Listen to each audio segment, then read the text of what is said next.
यदि किसी का परिवार संपन्न है तो उनको आरक्षण का लाभ नहीं लेना चाहिए, और जिनका परिवार संपन्न नहीं है तो उनको आरक्षण का लाभ मिलना चाहिए। सुप्रीम कोर्ट का डायरेक्शन भी यही है कि जो घुमंतु जातियाँ हो गई, सांसी, पासी, गडिया, लोहार, आपका पारदी, लोधी, यानी कि हम 666 जातियाँ हैं, 666 जातियाँ हैं, और सीधा सीधा अगर आरक्षण का लाभ और ले रहे हैं तो शायद हमारे महार भाई ले रहे हैं, हमारे जाटव भाई ले रहे हैं, हमारे मीणा भाई ले रहे हैं। सिर्फ हम इतना कह रहे हैं, हमसे उनसे लड़ाई नहीं है, हमसे उनसे लड़ाई नहीं है। हम तो ये कहते हैं कि हमारे लिए सेपरेट थोड़ा सा आरक्षण, चाहे 5% ही हमें दे दें 15 में से, चाहे 3% ही हमें दे दें, उस पर हमारे लिए आप भारत बंद आंदोलन ना करें, हमारा काम होने दें। सामूहिक तौर पर आरक्षण मिल रहा है एससी की सैकड़ों जातियों को, उसके बावजूद एनएफएस कर देते हैं नॉट फॉर सूटेबल।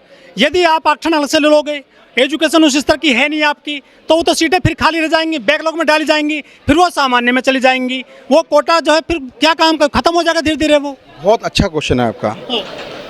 हमने ये कहा है कि हमें सेपरेट आरक्षण दो, ये नहीं कहा कि आपने शेड्यूल ही बना दें, लेकिन हम ये कहना चाहते हैं कि अगर आपने हमें 3% कुछ भी दिया तो अब ए ग्रुप, बी ग्रुप एक कैटेगरी बनाएं, ए ग्रुप के तहत प्रायोरिटी हमें दे दें। यदि हमारा बच्चा नहीं लगता तो हमारा जो आरक्षण है आगे शिफ्ट कर दें, हमें कोई गुरेज नहीं है। पहले प्रायोरिटी करते हैं, 3 साल बाद जनरल में आ जाता है वो सारा। नहीं, ऐसा कुछ नहीं है, नहीं है, ऐसा कुछ नहीं, ऐसा कुछ नहीं है जी। अगर आप जैसे अभी हरियाणा के अंदर ए ग्रुप और बी ग्रुप था, तो उसमें बहुत सारे घुमंतु जनजाति के बच्चे आज नौकरी के अंदर चढ़े हुए हैं, ये आपके साथ एक प्रमाण है।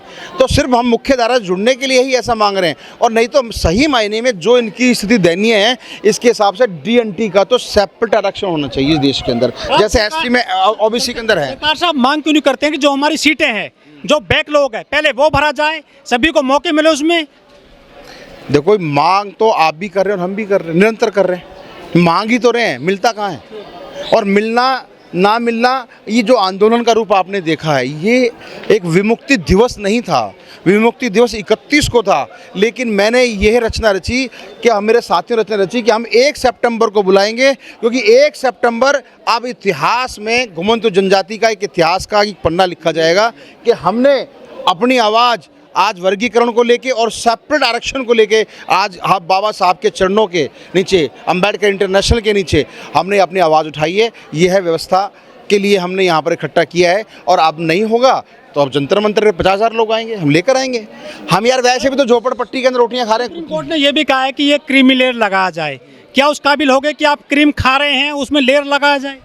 देखो, वो आपकी बात बहुत अच्छी है, पर क्रीमी लेयर के लिए भी वर्तमान सरकार ने मना भी कर दिया है। वर्तमान सरकार ने कह दिया है कि क्रीमी लेयर के लिए वो पक्ष में नहीं है। हालांकि हम तो कहते हैं अगर होगा तो अच्छा है, हमारे पे कौन सी 8 लाख की संपत्ति है। देखो साहब, बाबा साहब ने कहा था कि नीति में भले ही थोड़ी सी कमी हो, बशर्ते वर्तमान सरकार और सरकारों की नीयत साफ़ होनी चाहिए। यदि नीयत साफ़ नहीं होगी तो शायद कितने भी अच्छे डिसीजन आ जाएँ, उस पर कोई काम नहीं हो पाएगा। जो डिसीजन है उसको किस तरह देखते हैं आप सुप्रीम कोर्ट का? जो सुप्रीम कोर्ट का जो डिसीजन था, पहले सुप्रीम कोर्ट ने ही एक अंकुश लगाया था जब पंजाब गवर्नमेंट में, हरियाणा में और हमारे तमिलनाडु में और हमारे कई स्टेटों के अंदर के कोई आरक्षण नहीं होगा।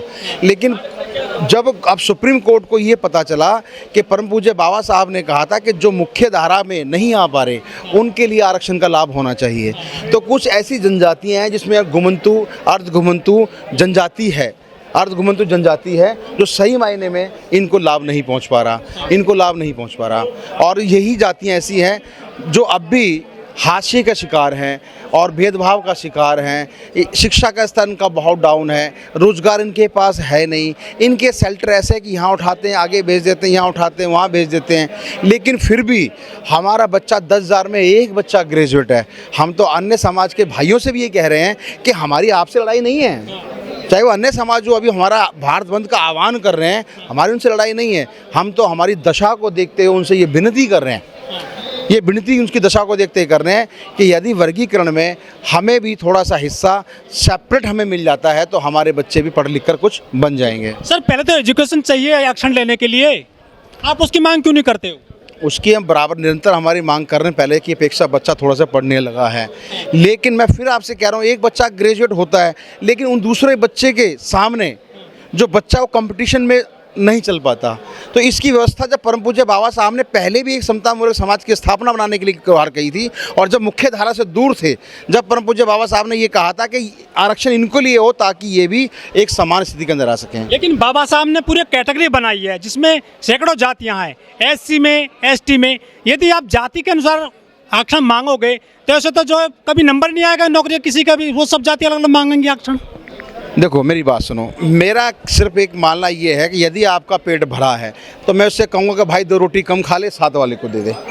सिर्फ मेरी विनती, जो मेरा कहने के एग्जाम्पल आपको मैं बताना चाह रहा हूँ। आप मुख्य धारा में क्यों नहीं जुड़ पा रहे मेन स्ट्रीम में? कहाँ रुकावट है आपके रास्ते में? आपने कहा है कि हमें मौके मिलने चाहिए, हम भी नौकरी में आने चाहिए। आपके लिए तो 70 साल से मौका है SC ST OBC में। हमारे साथ विडंबना ये थी कि जब 1871 का जराइम पेश एक्ट हम पे लगाया गया, 1857 के युद्ध के बाद, 1857 युद्ध के बाद जब झलकारी बाई ने इन कबीलों को लेकर जब ब्रिटिश गवर्नमेंट के ऊपर अटैक किया, ब्रिटिश सरकार बहुत चालाक सरकार थी, उन्होंने अंकित किया कि यार ये लोग हैं, उन्होंने एक जराइम पेश एक्ट लगा दिया। 1871 के कानून के बाद जब देश तो आज़ाद हमारा 1947 15 अगस्त को हुआ, लेकिन हम अपना विमुक्त विमुक्त हुए 1952 31 अगस्त को हमें दिया गया, जिसके 5 साल 31 दिन जो हमारे ख़राब किए गए, क्योंकि आज़ादी के बाद ही सब समाज का एक सेपरेट रूल बना दिया गया था, उनका स्पेशल बजट बना दिया गया था, उनके मंत्रालय बना दिए गए थे, लेकिन ये जनजातीय जंगलों में थी, इनकी किसी ने सुध नहीं ली थी। और वही पीड़ा आज तक हम सहते आ रहे हैं। ना तो हमारा कोई वर्तमान में कोई मंत्रालय है, ना ही हमारा कोई स्पेशल बजट बनाया गया है, ना ही बच्चों के लिए हमारे कोई स्पेशल एजुकेशन है। हमारा अगर रेवाड़ी समाज 8 महीने जंगल में आज भी रहता है, बकरी चढ़ाता दिल्ली और हरियाणा घूमता है, 8 महीने बाद वो जाता है तो उसका बच्चा और उसकी बीवी बच्चा भी उसकी पालकी में ही पैदा हो जाता है, वो क्या पढ़ेगा। हम तो उनसे एक डिमांड करते हैं कि हर राज्य में, साहब ने कहा था कलम पकड़िए, संगठित होइए, संघर्ष करिए, शिक्षित बनिए, क्या उनके रास्ते पर आप चले? परम पूज्य बाबा साहब ने कहा था संगठित रहिए, संघर्ष करिए, शिक्षित रहिए, लेकिन यहाँ तो पेट में रोटी नहीं थी। यहाँ का तो एक बच्चा जो 8 साल का ढपली बजाना सीखता है, एक ट्रेन से गाता हुआ जाता है, एक दूसरी ट्रेन से आता, तो वो बेचारा क्या पढ़ेगा, क्योंकि अपनी माँ के साथ रोटी पढ़े कैसे आरक्षण मिल जाएगा भाई साहब आपको? लेकिन पहले आप क्वालिफाइड हुई है तब आरक्षण की बात करिए। आप ये कहते हैं कि पहले तो मैं ग्रेजुएशन होने के बाद, जब आप क्लियर करोगे तभी तो DM बनोगे, तभी SDM बनोगे, तो आप पहले पढ़ाई की बात क्यों करते हैं सरकार से? आप सरकार नहीं पढ़ाएगी, हर माँ बाप पढ़ाएगा, लेकिन जब मैंने एजुकेशन मांगे भाई साहब, लेकिन हमने बराबर निरंतर हमारा प्रयास है और हम बिल्कुल एजुकेशन की बात क्यों नहीं करते आप सरकार से? बिल्कुल नहीं, बिल्कुल भी बहुत अच्छा आपका क्वेश्चन है। और ये अपने हम मेमोरेंडम में हमने घेरा कि फ्री शिक्षा हमारे लिए होनी चाहिए, ये हमारा मेमोरेंडम पढ़ सकते हैं। और उसके अंदर ये भी हमने कहा है कि यदि हमारा बच्चा ढपली बजाकर गाने जाता है तो कम से कम उसकी स्कॉलरशिप 3000 रुपये होनी चाहिए, ताकि माँ कहेगी बेटा कमा के ला और पढ़ के भी आ, क्योंकि माँ की ड्यूटी बन जाएगी कि स्कूल नहीं जाएगा, 100 रुपये उसके कट जाएंगे। तो ऐसी व्यवस्थाएं, जातियों में दुश्मनी तो नहीं फैला दी सरकार ने डिसीजन लाने के बाद में? देखो ये उनकी क्या मंशा है ये तो मुझे मालूम नहीं है, उनकी क्या मंशा है। हाँ, लेकिन जो सुप्रीम कोर्ट ने कहा है वो पार्टियों ने नहीं कहा, ये सुप्रीम कोर्ट की राय थी। डिसीजन आता है कई बार। देखो जी, मैं ये कह नहीं सकता, माननीय सर्वोच्च न्यायालय है, उनके खिलाफ तो हम बोल भी नहीं सकते, और ये कोई दबाव नहीं है। उन्होंने भी जब जातियों का प्रमाण दिया है कि ये मुख्य धारा से जातियाँ दूर हैं। जनगणना तो कराई नहीं है, लेकिन उन्होंने अभी तक भी जनगणना के कहाँ से आंकड़े दे दिए उन्होंने? सुप्रीम कोर्ट ने ऐसी हमारे लिए एक इदाते कमीशन की रिपोर्ट लागू हुई, रेणके की रिपोर्ट हमारे पास है, हमारे पर रोहिणी कमीशन की रिपोर्ट है, पर सरकारें बदलती रही, रिपोर्टें बनती रही, लेकिन कोई सेपरेट कुछ हो नहीं पाया। तो सुप्रीम कोर्ट ने ये उनको पता होगा, शायद वो सर्वोच्च न्यायालय, हम तो बहुत छोटे से लोग हैं, हम तो अपने वही सोचते हैं कि भाई जो हमें सेपरेट मिलना चाहिए हमें सेपरेट दे दें, ताकि हम इनको समझा सकें। आज ये जितने भी लोग आए हैं कोई पेड वर्कर नहीं है। सेपरेट तो मिलेगा नहीं, क्योंकि राष्ट्रपति वहाँ से मान्यता मिलती है क्लासिफिकेशन के लिए, सरकारें कर नहीं सकती स्टेट लेवल पर क्लासिफिकेशन। नहीं, आप तो ऐसे कहते हैं कि हम आंदोलन ही खत्म कर दें, हम आंदोलन तो करें। क्या जा रहा है क्या आपको? नहीं, कोई हम सबको देख रहे, गुमराह क्यों जा रहा है? आज पीढ़ी जागी है। पहले हमारे चौधरी कबीले के होते थे, वो जंगल में मांस खाया, बकरा मारा, चोरी करी, डाके मारे, अपने घर में बैठे, सब चले गए। लेकिन आज एजुकेशन में है, नई जनरेशन युवा हमारा अग्रसर है काम करने के लिए। अब हमारा युवा अगर जागृत हो गया तो इसका चमार जाटो जो बरादरी कहते हैं कि ये पहले वो चमड़े का काम करते थे, उन्होंने चमड़े का काम छोड़ा, कलम थामी, तो आप कहते कि ये ज़्यादा आरक्षण खा गए। जब आप पढ़ोगे लिखोगे नहीं तो आगे कैसे चलोगे भाई साहब? आप आज भी बात कर रहे हो जंगली होने की और कबीले की बात कर रहे हो, ऐसे नौकरी नहीं मिलने वाली। मेरी बात सुनो, 666 जाति जंगली अब नहीं है, पहले से बहुत ही ज़्यादा चेंज है। मैंने ये कहा है कि आप अगर ये ए ग्रुप और B group C group category बना दें, आपको क्या हरियाणा ने नहीं बनाया था पहले? अगर ए ग्रुप के तहत पंजाब में ए ग्रुप के तहत इनको प्रायोरिटी दिया, अगर आपकी सीटें को खा नहीं रहा है, यदि उनका बच्चा नहीं आता, आपकी संतुष्टि हो जाएगी तो आपका बच्चा तो है पीछे, वो आ जाएगा वहाँ पर। पहले प्रायोरिटी हम लोगों को देनी चाहिए, बस यही हमसे सरकार से भी अनुरोध है। पढ़े लिखे हैं ना जी, उनको भी नहीं मिल रहा है। ऐसा नहीं है कि बच्चे पढ़े लिखे नहीं हैं, बहुत बच्चे पढ़े लिखे हैं, मगर उनको भी आरक्षण का लाभ नहीं मिल पा रहा है। कहाँ दिक्कत है, कहाँ रोड़ा है? ज़्यादातर तो एक तो आर्थिक स्थिति की वजह से रोड़ा है। वो नौकरी में क्यों नहीं क्वालिफाइड कर पाते? क्वालिफाइड तो जब भी होगा जब उसके पीछे कुछ पैसा होगा कंपटीशन के लिए, तो जब ही जाएगा। कोई सरकार ने तो कोई भी सुविधा नहीं कर रखी है उसके लिए कि भाई बच्चों के लिए एजुकेशन के लिए ज़्यादा से ज़्यादा प्राइमरी 10th बस, उसके बाद तो है नहीं। तो पहले तो एजुकेशन चाहिए सर। एजुकेशन भी तो जब भी आएगी जब उनकी जेब में कुछ पैसा होगा, काम होगा पीछे। उनके पास पैसा ही नहीं है, काम ही नहीं है, तो हायर एजुकेशन कहाँ से मिलेगी? आओ पंजाब से। हाँ जी, अरे भाई साहब, ऐसे है कि जैसे पंजाब में कुछ ऐसी जातें हैं जो हमारे डीएनटी के हैवी है। जैसे पंजाब में एक शेड्यूल कास्ट बड़ी है, और जो डीएनटी के लोग हैं और शेड्यूल कास्ट के लोग जो है वो हमारे को आगे नहीं आना चाहते। वो आपको रोकते हैं क्या? ऐसे रोकते हैं।